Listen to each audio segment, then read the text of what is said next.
Now we are using up a technique to separate two immiscible liquids, right? So for this we will needing a water.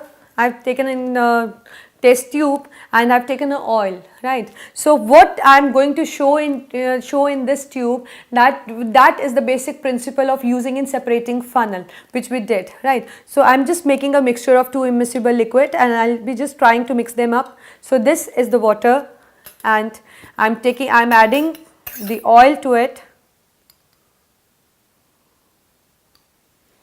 Like this. What you get to see, if I'll mix them, I'm just shaking the test tube.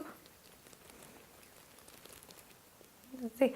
Now if I'll keep it undisturbed, you can see what is happening. The oil is just moving up and the water is occupying the bottom space, right? You can see that the molecules of the oil has just come up and the water is just settled at the bottom. So this is the basic principle which is used in a separating funnel.